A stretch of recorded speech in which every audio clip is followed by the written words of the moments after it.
Well, another Game Awards in the books. Let's talk.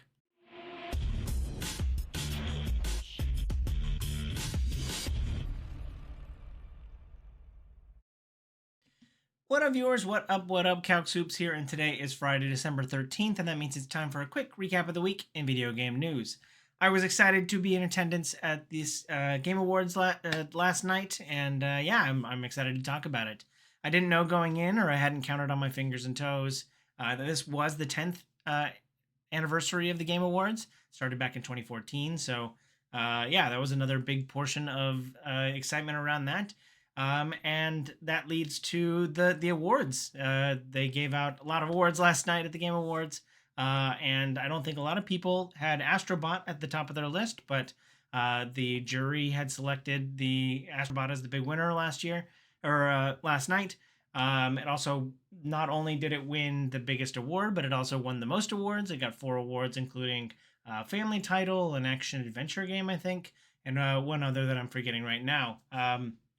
So yeah, I know what I'll be playing this holiday season because yeah, I really enjoyed the first one. I just hadn't picked up this new one yet. There was a lot of really good games this year, so excited to see that one, and that that a lot of people really enjoyed that. But Balaltro also got 3 awards, and so that was really excited to see. And I know a lot of people are talking about that.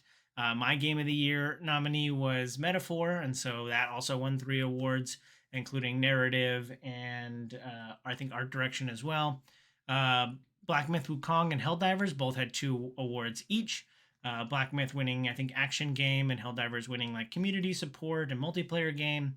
And then Final Fantasy VII Rebirth got score. So it wasn't completely snubbed, but I bet there was a lot of Final Fantasy fans out there.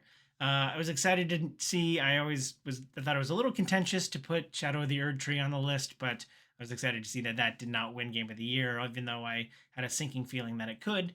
But yeah, I was really excited this year. I always do an annual competition, and so I managed to guess 15 of the 30 categories, which is actually pretty good compared to the other competitors in the competition. So yeah, I really liked the Game Awards, and I was excited to be there for the award show and watch all that kind of stuff. Taking a step back, another exciting highlight coming out of the Game Awards was leading up to the announcement of the Game of the Year.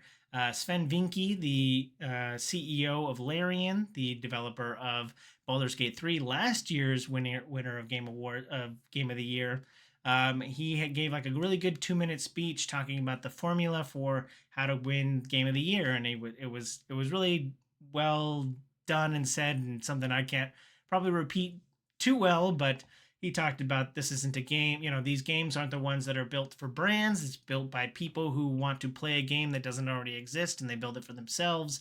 And that if they do that with the support of the community, then they won't get harangued if something goes wrong. And it's all about passionate people. And I thought it was a really good speech, and something that was definitely worth highlighting coming out of the Game Awards. And so he even made a little punchline joke about if you get told to wrap it up, you get a couple minutes in next year's speech because of the whole wrap it up fiasco last year.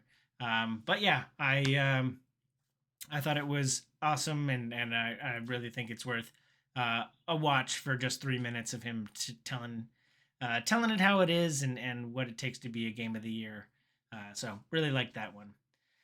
Another portion of the Game Awards is all the trailers and announcements. It started off strong even in the pre-show. They had Slay the Spire 2, which looks awesome and I'm really excited for. They also showed like a 5-minute trailer of The Witcher 4, where we will be playing as Ciri, even though David Cockle was talking about he'll be in it. So, the cat's out of the bag that Geralt will be in it. But for anybody who played Witcher 3, like it made a lot of sense that the Witcher 4 would be picked up by Ciri, and like the mantle would be passed on. So I'm really excited to play as Ciri and see how her powers differ from traditional Witcher. So I really liked the trailer for that, and it was always that like grim, dark fantasy that I love about The Witcher. We also got to see Borderlands 4. We got to see a little bit more gameplay, and the last one was just a teaser back at the Summer Game Fest. So I'm excited to see if my friends and I can jump into Borderlands 4. There was an Elden Ring multiplayer, standalone multiplayer game, which I think I'm pretty intrigued at how does that work, and it doesn't sound like it's a co-op adventure. It just sounds like it's, I don't know, like a battle arena or something like that. I'm very curious what it kind of what it kind of is, and apparently it includes like Dark Souls bosses as well as Elden Ring bosses. And I knew the character design looked very Elden Ring, and you can fly around different worlds. So yeah, I'm really curious what this like Elden Ring multiplayer game is, and crazy that that it's been kind of being worked on in the background, even while Shadow of the Erd Tree has been worked on, and the game's and Elden Ring's been out for 2 years. Like, it seems pretty quick to turn something around. So hopefully, all my Dark Souls friends will play that with me. We got to see the new Haze Light game. This is the Josef Fares who made It Takes Two and A Way Out, and all those kind of cool co-op games that you can play. This next one is called Split Fiction, where you play two authors who their worlds get combined as their dream manifestations of the worlds get smashed together. Partially fantasy and partially sci-fi, and seemed very cool. And I always love these games and playing these with my wife, so I'm excited to play that. And there was a date associated with it. It's coming out on March 3rd, so I didn't have that one on my bingo card for next year, and March is starting to really fill up. But yeah, I'm really looking forward to that one, and don't have to wait too long for it, so looking forward to that. There was a new game called Dispatch that was about superheroes, and it was very Telltale-like-y, and it had Aaron Paul and Lauren Bailey.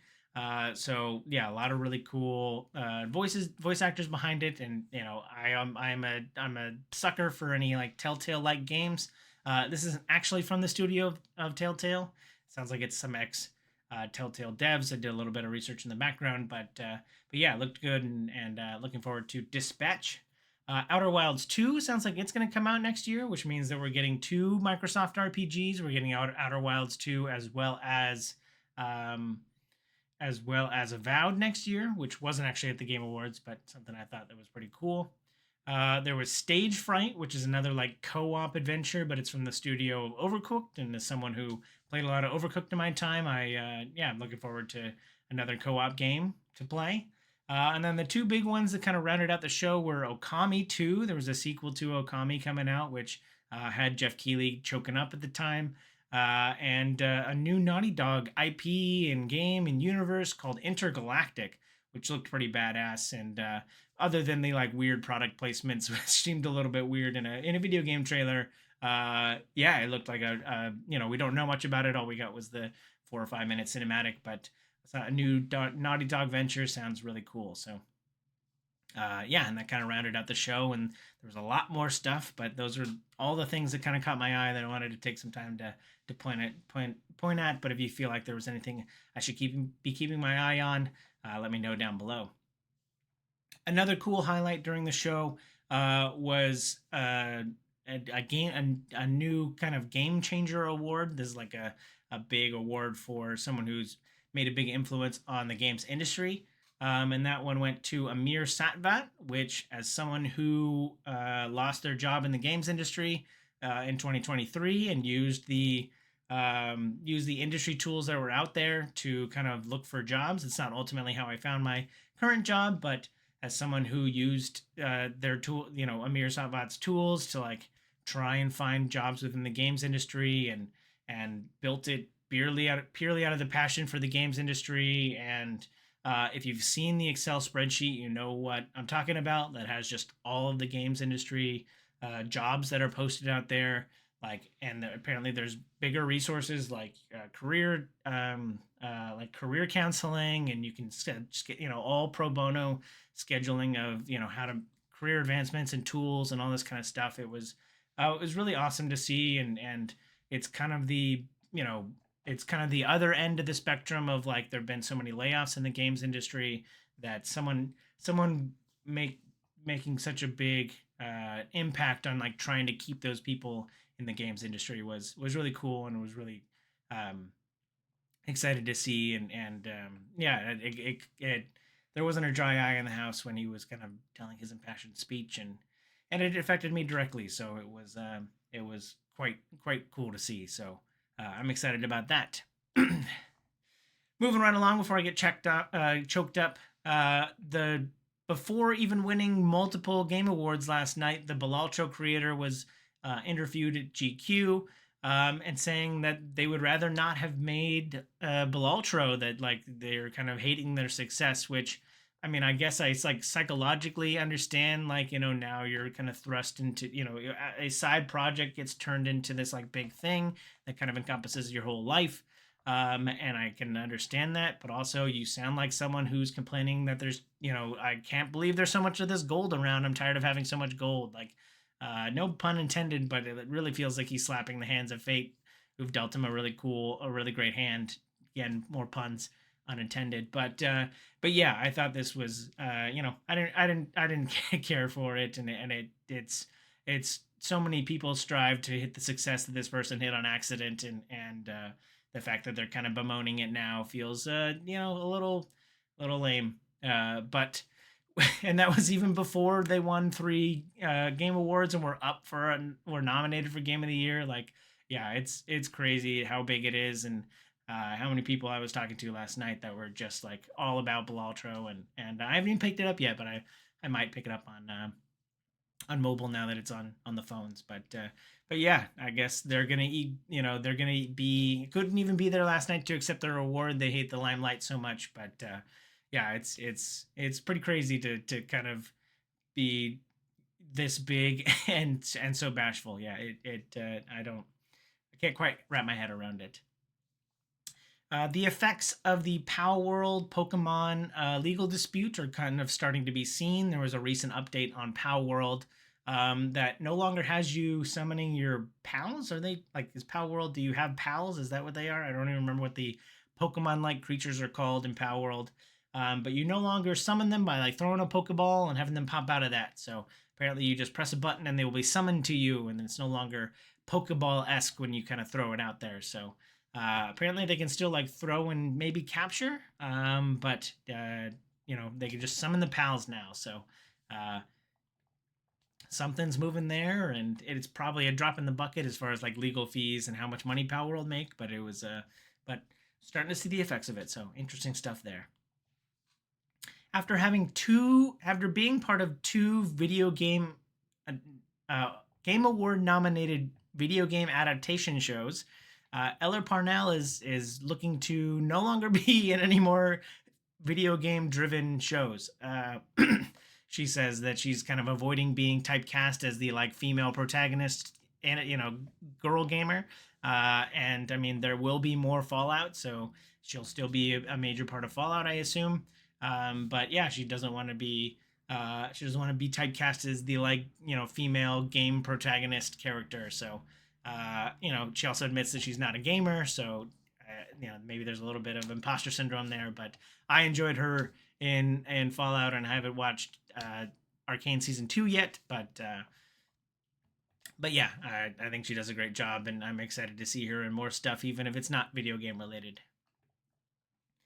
Helldivers, I think Helldivers is putting out a new controller, a new DualSense controller for PlayStation for $85, and it's very like Helldivers decked out. It's got like the skull on it, and it's got like the yellow and the black and the fine lines. It looks really cool. So pre-orders for that start next week. And I'm just hoping that when it gets delivered to me, it comes from it gets shot out of a intergalactic spaceship, gets shot out down to me, and burrows a hole and potentially kills some people, as you do for democracy. So yeah, I thought this looked like a really cool controller. So I'll have a link down below. You can check it out. But it looked like a really cool controller. Speaking of more Pokemon news, there's a new animated show that got kind of teased this week coming from the Wallace and Gromit studio, which I think would mean that we're getting a claymation kind of Pokemon show, which would be pretty cool. I think we've all seen the 2D Pokemon. We've seen the 3D Pokemon movie. So yeah, I'm curious what what a claymation Pokemon show will look like, and how it'll feel and be different. So yeah, I thought that was a pretty cool teaser this week, not associated with any of the other announcements that were happening this week. And last but not least, talking about just a simple little video game about digging a hole. It's literally called A Game About Digging a Hole. It is, it's a very simple concept. You go into your backyard and start digging, and you find resources, and then eventually the hole gets really big, and you get teleported, maybe even get to the center of the planet. Who knows? But it seemed like a very simple game, but one that would look pretty cool. So wanted to cast a light on that one. But if there's anything you feel I forgot about, let me know down below in the comments. But like I said, very happy and enjoyed my time at the Game Awards last night. Thanks for watching. I hope you enjoy this content. If you do, please follow, like, and subscribe to me on YouTube and Twitch. I also have a Blue Sky you can check down in this link down below. And yeah, I hope you have a super day. I hope you have a super weekend. And I hope you have a super day. Bye!